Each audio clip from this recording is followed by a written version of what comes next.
So ఇక ఇప్పుడు తెలంగాణలో కాళేశ్వరం రిపోర్ట్ హాట్ టాపిక్ గా మారింది. పీఈసీ ఘోష్ కమిషన్ రిపోర్ట్ ను అధికారుల కమిటీ అధ్యయనం చేసింది. 10 పేజీల్లో కమిషన్ రిపోర్ట్ సారాంశాన్ని కమిటీ సిద్ధం చేసింది. అధికారుల కమిటీ ఇచ్చిన రిపోర్ట్ పై కేబినెట్ లో చర్చిస్తున్నారు. ఇక కాళేశ్వరం వైఫల్యానికి బాధ్యులు ఎవరు అన్నది కమిషన్ స్పష్టంగా తేల్చి చెప్పింది. కాళేశ్వరంలో భారీగా అవకతవకలు జరిగినట్టుగా జస్టిస్ పీసీ ఘోష్ కమిషన్ గుర్తించింది. కాళేశ్వరం వైఫల్యానికి ప్రధాన బాధ్యత అప్పటి సీఎం కేసీఆర్దేనని కమిషన్ తేల్చి చెప్పింది. అప్పటి మంత్రులు హరీష్ రావు, ఈటెల బాధ్యత కూడా ఉందన్నది. ఇక సీనియర్ ఐఏఎస్ అధికారులు ఎస్కే జోషి, స్మితా సబర్వాల్ పాత్రను కూడా కమిషన్ ప్రస్తావించింది.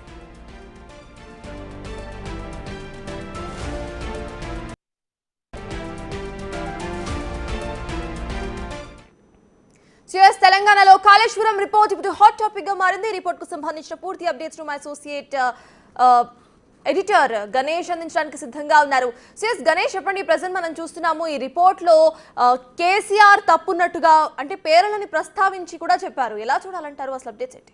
100% ఎందుకంటే ఒకటి కాదు రెండు కాదు, టోటల్గా వాళ్ళు చెప్పిన దాంట్లోన ఆ వైఫల్యాలకి ప్రధానంగా అంటే చాలా వరకు ఒక ప్రాజెక్టు జరిగేటప్పుడు అందులో ఇప్పుడు ఈ ప్రాజెక్టులో అవకతవకల్లో అంటే సీనియర్ జస్టిస్ సంబంధించిన పీసీ ఘోష్ కమిషన్ ఇచ్చిన నివేదిక ప్రకారం అన్ని టోటల్గా దాదాపు 20 మంది అంటే ప్రజాప్రతినిధులు అప్పటి సీఎంగా ఉన్న కేసీఆర్తో పాటు ఇరిగేషన్ మంత్రితో పాటు ఆర్థిక మంత్రి ఇలాగ అనేక రూపాలతో ఐఏఎస్ అధికారులు, ఇరిగేషన్ చీఫ్ ఇలాగ అందరినీ కూడా తప్పుపట్టారు. దాదాపు 20 మంది అధికారుల పైన వాళ్ళు ఎవరెవరు ఏ రూపంలో తప్పు చేశారు, మరోవైపు దీనిపైన ఏదైతే ప్రాజెక్టు ఉందో ప్రాజెక్టులో లోపాలు ఉన్నాయి, అవినీతి జరిగిందనే దానిపైన జస్టిస్ పీసీ ఘోష్ కమిషన్ చేస్తున్న నివేదికలోన వాళ్ళ తప్పుతో పట్టించేలాగా ఉన్నారనేది దాదాపుగా 650 పేజీల నివేదిక వస్తే దాన్ని సంక్షిప్త సమాచారంగా 10 పేజీలతో విడుదల చేశారు నిన్న. దీనిపైన ఇప్పుడు క్యాబినెట్లో దానిపైన సుదీర్ఘమైన చర్చ జరుగుతుంది. అంటే టోటల్గా అన్ని వైపుల నుంచి చూసినా మాజీ ముఖ్యమంత్రిగా ఉన్న కేసీఆర్ దీనికి ప్రధాన బాధ్యుడు, సంపూర్ణ బాధ్యుడు అనేది కీలకంగా చెప్తుంది. ఇందులోన ప్లానింగ్ కావచ్చు, ఎగ్జిక్యూషన్ కావచ్చు, కంప్లీషన్ కావచ్చు, లేకపోతే ఆపరేషన్ వ్యవస్థ కావచ్చు, లేకపోతే మెయింటెనెన్స్ కావచ్చు. అంటే ఒక ప్రాజెక్టుకి ఎన్ని దశల్లో జరగాలో అన్ని దశల్లో కూడా ఆ లోపం కనిపిస్తుంది. దీనికి పూర్తి బాధ్యత ఖచ్చితంగా మాజీ సీఎం కేసీఆర్దే అనేది పీసీ ఘోష్ నివేదిక తేల్చింది. దీనిపైన అనేక మంది అనేక అభిప్రాయాలు వ్యక్తం చేస్తున్నారు. టోటల్గా అంటే ఎందుకు అంటే ప్రాజెక్టు ప్రారంభం దగ్గర నుంచి కూడా పూర్తయిన తర్వాత దానికి అనేక వ్యవస్థల్లోన అంటే ఒకసారి ఆ క్యాబినెట్లో సమావేశంలో పూర్తి సంపూర్ణ నిర్ణయం తీసుకునేది ఒకటైతే, ఏదైతే ఎగ్జిక్యూషన్ లేకపోతే ప్లానింగ్ వీటిపైన ఒకసారి నిర్ణయం జరిగిన తర్వాత దాన్ని డీవియేట్ చేస్తూ అటు ఆర్థికపరమైన విషయాలు కావచ్చు, లేకపోతే ప్లానింగ్ కావచ్చు, లేకపోతే ఎగ్జిక్యూషన్ కావచ్చు, ఇలా అన్నింటిలో కూడా కేసీఆర్ పూర్తిగా ఆయన వేలు పెట్టాడు. అందువల్ల పూర్తిగా వ్యవస్థలోనే అంటే ఏదైతే ఆ కాళేశ్వరం ప్రాజెక్టులోన పూర్తి లోపాలు చోటు చేసుకున్నాయి, ఈ రోజున ఆ ప్రాజెక్టు ఉంటుందా కూలుతుందా అనే ఒక భయాందోళనకు చేరుకుంది. దీనిపైన అనేక మంది అనేక అభిప్రాయాలు వ్యక్తం చేస్తున్నారు. మనతో ఫోరం ఫర్ గుడ్ గవర్నెన్స్ వ్యవస్థాపకులు మాజీ ఐఆర్ఎస్ ఆఫీసర్ పద్మనాభరెడ్డి గారు ఉన్నారు. పద్మనాభరెడ్డి గారు నమస్తే. నమస్తే అండి. మీరు చూసారండి దాదాపుగా ఏదైతే పీసీ ఘోష్ నివేదిక 560 పేజీలు 650 పేజీలతో టోటల్గా ఒక సుదీర్ఘమైన రిపోర్ట్ ఇస్తే దాన్ని సంక్షిప్తంగా ఒక 10 పేజీలతో ఒక రిపోర్ట్ అనేది బయటికి తీసుకొచ్చారు. దానిపైన ఇప్పుడు క్యాబినెట్లో ఒక చర్చ జరుగుతోంది ప్రజెంటు. ప్రధానంగా మనం పీసీ ఘోష్ కమిషన్ ఇచ్చిన ఈ నివేదికను ఎలా చూడాల్సిన అవసరం ఉంది? అంటే మొదట్లో మన గోదావరి నదీ జలాలు మనం వాడుకోవాలని చెప్పేసి అప్పుడు జలయజ్ఞం కింద ప్రాణహిత చేవెళ్ళ అనే ప్రాజెక్ట్ తీసుకున్నాం తుమ్మిడిహెట్టి దగ్గర. అయితే డీటెయిల్డ్ ఎంక్వైరీ అయినప్పుడు అక్కడ తుమ్మిడిహెట్టి దగ్గర ఒక పెద్ద మడుగు తిరిగా ఉంది, అక్కడ నుంచి నీళ్లు లిఫ్ట్ చేయొచ్చు అని చెప్పి అప్రూవల్ అయింది స్కీమ్. అది 38,500 కోట్ల స్కీమ్ అప్రూవ్ అయింది. సుమారుగా ఒక 10,000 కోట్లు ఖర్చు పెట్టినాం. తెలంగాణ ఫామ్ అయిన తర్వాత ఎటువంటి కారణాలు లేకుండా ఇన్ని ప్రాజెక్టులు దాన్ని అక్కడికే ఆపేసేసి ప్రాణహిత చేవలను అక్కడికి ఆపేసేసి కొత్తగా కాళేశ్వరం ప్రాజెక్ట్ అని తీసుకున్నాం.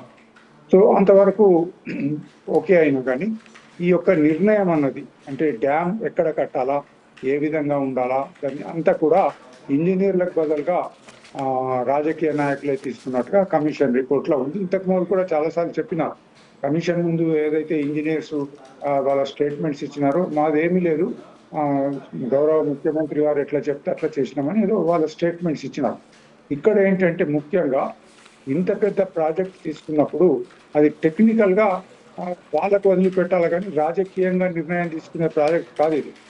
రాజకీయంగా నిర్ణయం ఏది తీసుకోవాలంటే ప్రాజెక్ట్ అంతా ప్రాపర్గా శాంక్షన్ అయినాక ఫండ్స్ రిలీజ్ చేయడము, త్వరితగతిన చేరడానికి కావాల్సిన సిబ్బంది ఇవ్వడం, ఇలా జరగాలండి.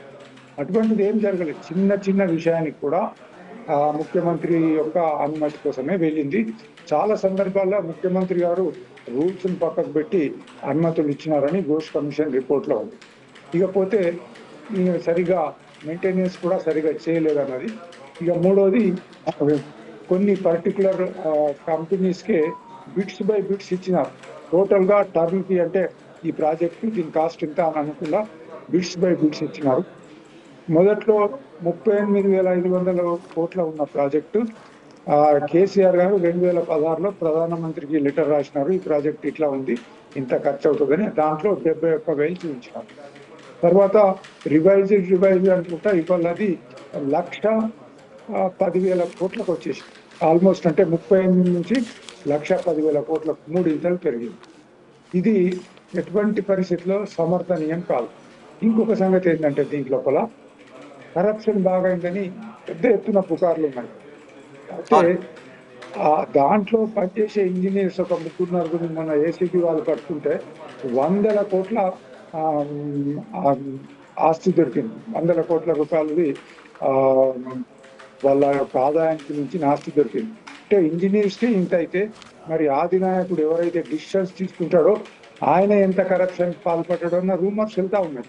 అది డీటెయిల్గా ఎంక్వైరీ అయితే కానీ మనకు కరెక్ట్గా తెలియదు. ఇక్కడ ఒకటి ఆలోచించాల్సింది ఏంటంటే 3 కమిషన్స్ ఉన్నాయి ఇప్పుడు, దీనిలో 3 రిపోర్ట్స్ ఉన్నాయి. ఒకటి ఏంటంటే ప్రభుత్వము ఒక వన్ ఇయర్ బ్యాకే director general vigilance and enforcement వాళ్ళ మీద వాళ్ళకి ఇచ్చినారు ఇది ఎంక్వైరీ చేయమని. వాళ్ళు ఎంక్వైరీ చేసి రిపోర్ట్ ఇచ్చేసినారు. తర్వాత నేషనల్ డ్యామ్ సేఫ్టీ అథారిటీ వాళ్ళు వచ్చి కూడా ఎక్కడ తప్పు జరిగింది, ఇప్పుడు ఎలా చేస్తే బాగుంటుంది అన్నది వాళ్ళు రిపోర్ట్ ఇచ్చినారు. వాళ్ళు దాంట్లో టెక్నికల్గా చాలా పాయింట్స్ చెప్పినారు. ఇవి బ్యారేజ్ అంటే నీటిని మరలించేటి, మనం తెలుగులో పొర్లుడు మత్తడే అంటాం. నీళ్ళు వస్తే పక్కకు తీసుకుపోయి దాని బదులుగా ఒక డ్యామ్ తిరిగి దీన్ని ఇచ్చేసుకొని నిండా నీళ్ళు నింపమని స్వయాన సీఎం గారే చెప్పినారని ఇంజనీర్స్ అంటున్నారు. అది ఏదైతే బ్యారేజ్ కోసం డిజైన్ చేసినారో దాని నిండా నీళ్లు నింపడం, తర్వాత టెక్నికల్గా సరి అయిన పద్ధతిలో కట్టకపోవడం వల్ల ఒక ప్రాజెక్ట్ దెబ్బతిన్నది. ఇంకా 2 అట్లా కూడా బొంగలు వెళ్తున్నాయి. అంటే జనరల్గా ఈ 3 కట్టలు కూడా 3 డ్యామ్స్ కూడా మరి ఏమవుతుంది, డ్యామేజ్ ఎట్లా అవుతుంది అన్నది. ఇక రెండవది, ఘోష్ కమిషన్ రిపోర్టు రకరకాలుగా బయటకు వస్తూ ఉంది. ఒకవేళ కమిషన్ రిపోర్ట్లో ముఖ్యమంత్రి గారు రెస్పాన్సిబుల్ అని అంటే రాజకీయాలకు అతీతంగా అందరూ కోరుకునేది ఏంటంటే దోషులకు శిక్ష పడాలి. అంటే రాజకీయ కక్షతో కాదు, తప్పు ఆయన చేసినట్టయితే ఆయన కానీ అప్పుడు ఉన్నటువంటి ఇరిగేషన్ మినిస్టర్ కానీ ఫైనాన్స్ మినిస్టర్ది కూడా రోల్ ఎందుకని ఎక్కువగా లేదు. కమిషన్ ఏమన్నదంటే ఆయన ఫైనాన్స్ మినిస్టర్గా ఉండి మరి రాష్ట్రంలో అంత డబ్బు మనం ఈ ఒక్క ప్రాజెక్టు పెడితే బాగుంటుందా, ఆల్రెడీ అప్పుల పాలవుతున్నామని ఆయన చెప్పలేదు, గమ్మున కూర్చున్నాడు అని ఉన్నది. కానీ వీళ్ళిద్దరు మాత్రము, అప్పటి ముఖ్యమంత్రి అప్పటి ఇరిగేషన్ మినిస్టర్ గారు దీని కాళేశ్వరం ప్రాజెక్టు డ్యామేజ్ కావడానికి, ప్రజాధనం వ్యర్థం కావడానికి బాధ్యులే. వాళ్ళ మీద తగిన చర్యలు తీసుకోవాలి. మళ్ళీ సిట్ ఎంక్వైరీ అదంతా అవసరం లేదు. పద్మనాభ రెడ్డి గారు, నేను ఇక్కడ అడుగుతున్నది ఒక అంటే ఎలాగా ప్రజాప్రతినిధులు కావచ్చు, రాజకీయ వ్యవస్థ కావచ్చు, ఇంజనీరింగ్ వ్యవస్థ కావచ్చు, డెమోక్రసీ అన్నీ కలిసి పనిచేస్తాయి. కానీ ఒక ప్రాజెక్టు డిజైన్ దగ్గర నుంచి, ప్లానింగ్ దగ్గర నుంచి, ఎగ్జిక్యూషన్ దగ్గర నుంచి, కంప్లీషన్ దగ్గర నుంచి, లేదా ఆపరేషన్ వ్యవస్థ దగ్గర వరకు రాజకీయాలు అంటే ప్రజాప్రతినిధులు చొరబాటును ఎలా చూడాల్సిన అవసరం ఉంది? ఈరోజు కాళేశ్వరం ప్రాజెక్టు ఒక కేర్ ఆఫ్ అడ్రస్గా మనకు కనిపిస్తోంది. ఓవర్ ఎంతూజియాజం తర్వాత అప్పటి ముఖ్యమంత్రి గారికి నాకు అన్ని విషయాలు తెలుసని నేను అనుకున్నాడు. మరి ఓవర్ కాన్ఫిడెన్స్ తెలియదు, లేదా దాంట్లో అందరినీ పక్కన పెట్టేసేసి అన్ని తానే చేసినాడు. కొన్ని సందర్భాల్లో చెప్పినాడు కూడా, కాళేశ్వరం డిజైన్ అంతా కూడా నేనే చేసినా అన్నట్టుగా చెప్పినాడు. తర్వాత పెద్ద హైప్ ఇచ్చినాడు దానికి. అంటే నేషనల్ జియోగ్రఫీ వాళ్ళు కూడా వచ్చి ప్రపంచం ఇది ఒక వింత రివర్స్ ఇంజనీరింగ్ అన్నారు. ఇటువంటివన్నీ కూడా చేయడానికి ముఖ్యమంత్రి ఆ, తప్పు చేసినాడు. కానీ రిపోర్ట్ మొత్తం వచ్చిన తర్వాత క్యాబినెట్ ఏదైతే ఉందో వాళ్ళు ఇవాళ చర్చిస్తున్నారు. దాని తర్వాత ఇది ప్రజలకు తెలవాలి. రిపోర్ట్ ఇప్పుడు లీక్ అవుతున్నది, అంత ఎంత కరెక్ట్ ఉందో ఎంత కరెక్ట్ లేదో తెలియదు.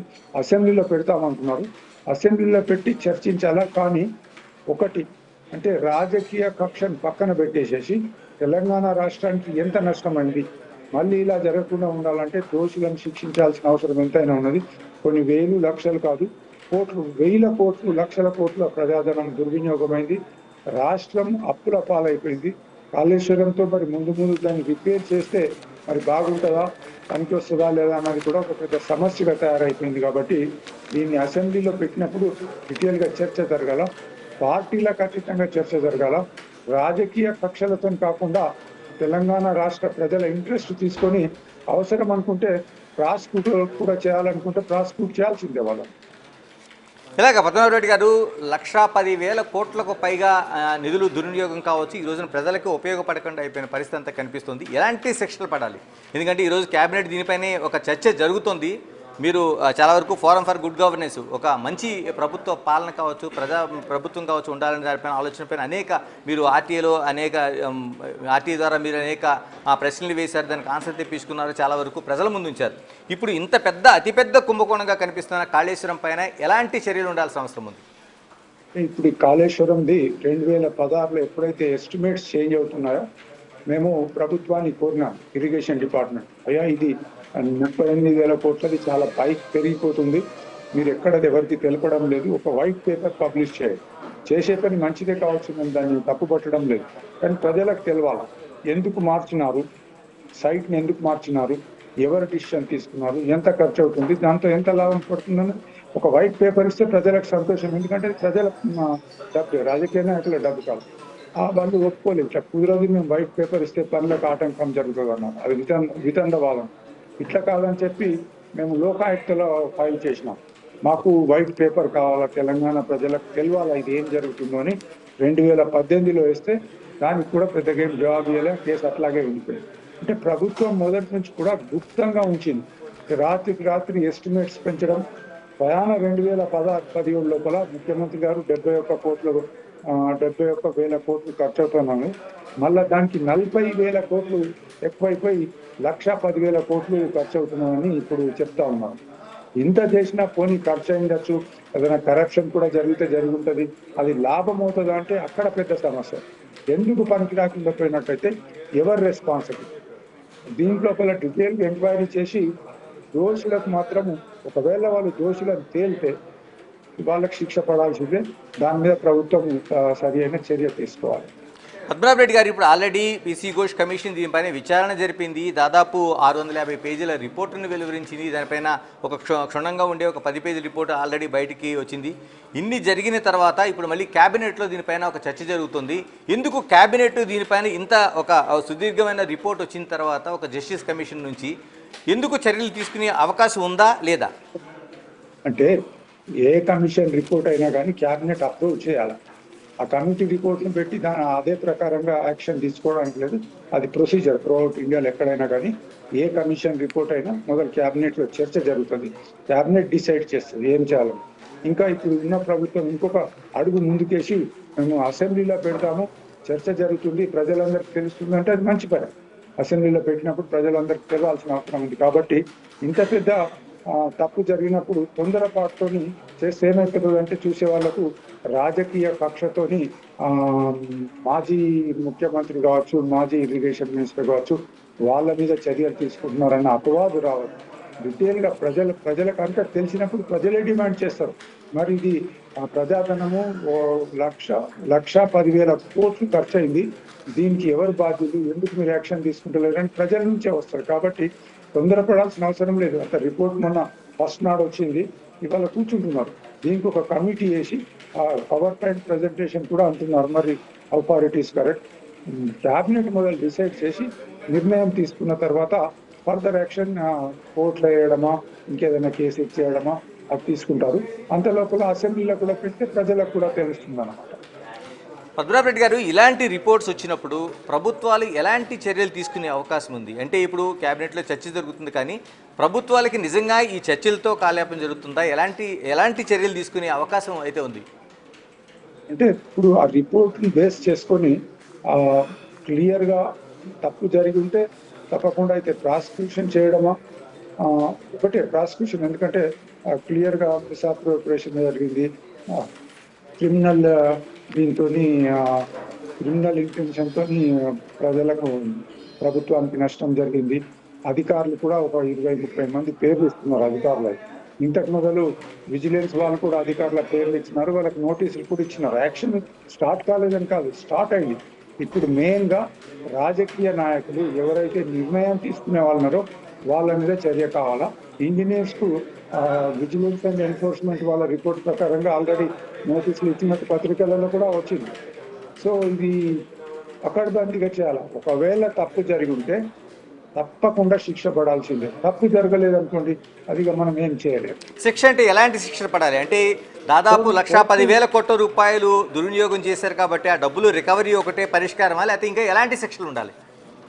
రికవరీ అన్నది కాదు, ఇటువంటి దాంట్లో రికవరీ అన్నది కాదు. కాకపోతే కోర్టులు డిసైడ్ చేస్తారు. అంటే దీంట్లో అజాగ్రత్త, causing loss to the government, తర్వాత సింగిల్గా అంతా తానే నిర్ణయాలు తీసుకున్నాడు, అది మాలఫైడ్ ఇంటెన్షన్స్ తీసుకున్నాడని ఘోష్ గారి కమిషన్లో రిపోర్ట్లో ఉందంటే దురుద్దేశంతో ఈ నిర్ణయాలు తీసుకున్నారని చెప్పి. అది చాలా సీరియస్. దురుద్దేశంతో నిర్ణయాలు తీసుకొని రాష్ట్రానికి 1,10,000 కోట్లు నష్టం జరిగిందంటే తప్పకుండా సీరియస్ కేసు ఇది. మరోవైపు దీనిపైన సిట్ వేశారు, అంటే స్పెషల్ ఇన్వెస్టిగేషన్ టీంను కూడా దానిపైన వేస్తున్నారు. అంటే జస్టిస్ కమిషన్ తర్వాత సిట్ వేస్తున్నారు. సిట్ వల్ల ఇంకా మరింత ఎలాంటి ప్రయోజనం జరిగే అవకాశం ఉంది? సిట్ ఇంతవరకు అయితే రాలేదు, జస్ట్ రూమర్సే ఉన్నాయి. ఎక్కడైనా మండుతుంటే మంట, దాని మీద కొద్దిగా నీళ్లు వేయడానికి సిట్ వేస్తారన్నమాట. మనం చూసినాం, 9 కేసులు చూసినాం, ఇంకా రకరకాల కేసులలో. అట్లాగే అప్పుడు కొత్తలో ఫిలిం స్టార్స్ అంతా ఈ డ్రగ్స్ తీసుకున్నారంటే ఒక సిట్ వేసినారు. సిట్తో అయ్యే పని కాదు, కాలయాపన, దాన్ని చాప కింద మర్చిపెట్టడమే ఈ రిపోర్ట్లు. సిట్ దీంట్లో అవసరం లేదు. వీళ్ళు enquiry already director general of vigilance and enforcement enquiry చేసినారు, అది కూడా సిట్తో సమానమే. అది అట్లాగే కేంద్ర ప్రభుత్వం నుంచి వాళ్ళు డ్యామ్ సేఫ్టీ అథారిటీ వాళ్ళు కూడా రిపోర్ట్ ఇచ్చినారు. ఇప్పుడు ఘోష్ కమిషన్ రిపోర్ట్ ఇచ్చారు. ఇవన్నీ ఉండగా మళ్ళా సిట్ దేనికోసం అంటే కాలయాపన కోసం. అంటే యాక్షన్ తీసుకోదలచలేదు, ఏదో వెళ్ళి పెట్టి చూరుకున్నాం అన్నట్టుగా అనిపిస్తుంది. మరి సిట్ వేస్తున్నారా లేదో ఇప్పటి వరకు అయితే ఇవాళ సాయంత్రానికి ఏర్పడుతుంది. మరి సిట్టు వేయకుండా ఉండాలంటే ఇప్పుడు క్యాబినెట్ లోనే దానికి ఒక నిర్ణయాన్ని ప్రకటించాల్సిన అవసరం ఉందంటారా? లేదు, ముఖ్యమంత్రి తీసుకోవచ్చు, ఇరిగేషన్ మినిస్టర్ కూడా దీని మీద సిట్ వేస్తున్నాం అనొచ్చు. క్యాబినెట్లో తీసుకుంటే మరీ మంచిది. క్యాబినెట్ లోపల అన్ని విషయాలు చర్చించి, కానీ సిట్ మాత్రం ఇక్కడ అవసరం లేదు. డిలే చేయడానికి సిట్ ఎవరో ఒక అధికారిని వేస్తారు, ఆయన సంవత్సరాలు గడిచిపోతుంది. సిట్తో లాభం లేదు, డైరెక్ట్ యాక్షన్ అంతే. కమిషన్ రిపోర్ట్ మీద యాక్షన్ తీసుకోవాలి. అందులో ఏదైనా తప్పులు జరిగితే చర్యలు తీసుకోండి, తప్పులు జరగనైతే ఆ రిపోర్ట్ అంతా పక్కన పెట్టేసేయండి. పద్మనాభ రెడ్డి గారు, చివరిగా చెప్పండి, ఇప్పుడు ఇందులో మనకి కీలకమైన అంశాలు 2 కనిపిస్తున్నాయి. ఏదైతే సెంట్రల్ డిజైన్ ఆర్గనైజేషన్ చేసిన నిర్లక్ష్యం కావచ్చు, అంటే ముందు నుంచి కూడా అందులో నీటిపారుదల శాఖ మంత్రి హరీష్ రావు ఉన్నారు, ఆర్థిక మంత్రి ఉన్నారు, ఈటెల రాజేంద్ర అప్పట్లో పనిచేసిన, తర్వాత ఐఏఎస్ అధికారులు ఉన్నారు, అంటే ఇంజనీర్లతో పాటు ఇంజనీరింగ్ చీఫ్ ఉన్నాడు, ఇంతమంది, అంటే మురళీధర్ రావు ఇంజనీరింగ్ చీఫ్ ఉన్నా, అంటే ఒక ప్రభుత్వ వ్యవస్థలోన, ఒక ఏమీ లేకుండా ఉన్న వ్యవస్థలోన, అంటే ఆ ముఖ్యమంత్రి ఏది చెప్తే అది వెళ్ళే పరిస్థితి వీళ్ళందరిపైన కనిపిస్తుంది. ఎందుకు ఇలాంటి జరుగుతుంది? ఈ రోజున ప్రజలకి ధనాన్ని దాదాపు 1,10,000 కోట్ల రూపాయలు ఈ రోజు ఇలాగా గోదావరి పాలైపోయిందని చెప్పాలి. ఈ వ్యవస్థలను ఎలా చూడాలి అసలు? ఇప్పుడు తెలంగాణ ఫామ్ అయినాక చాలా మంది అధికారులు, ముఖ్యంగా ఐఏఎస్ ఐపీఎస్ అధికారులు తమ డ్యూటీని మర్చిపోయి తమకు మంచి పోస్టింగ్ కావాలా, ఒకవేళ తొందరలో రిటైర్ అయితే రిటైర్ కాగానే అడ్వైజర్ పోస్ట్ కావాలా, ఇటువంటి దురాలోచనతోని రాజకీయ నాయకులకు అడుగులకు మడుగులు వచ్చినారు. కొందరు జిల్లా కలెక్టర్లు అయితే పబ్లిక్ లో ముఖ్యమంత్రి గారు కాళ్ళు పట్టుకున్నారు, మనం అది చూసినాం. ఇటువంటి అధికారులు ఉన్నప్పుడు వాళ్ళు గట్టిగా నిలబడలేరు. అట్లాగే ఇంజనీర్స్ కూడా ఇప్పుడు పని కాకుండా అయిందని సర్టిఫికెట్ ఇచ్చి వాళ్ళకు డబ్బులు రిలీజ్ చేసినారు. ఆ ఇంజనీర్స్ ఏమన్నా, తప్పకుండా వాళ్ళ మీద చర్యలు కావాలి. పని కానప్పుడు నువ్వు కంప్లీషన్ రిపోర్ట్ ఎట్లా ఇచ్చినావు? ఇవన్నీ ఘోష్ కమిషన్ రిపోర్ట్లో ఉన్నాయి. సో అధికారుల మీద కూడా గట్టి చర్యలు తీసుకోవాలి. కాకపోతే ఏంటంటే మొత్తం రాష్ట్రం లోపల కింది నుంచి మీ దాకా అధికార యంత్రాంగం మొత్తం నిర్వీర్యం అయిపోయింది. రాజకీయ నాయకుల చెప్పు చేతుల్లో నడుస్తూ ఉంది అడ్మినిస్ట్రేషన్ అంతా.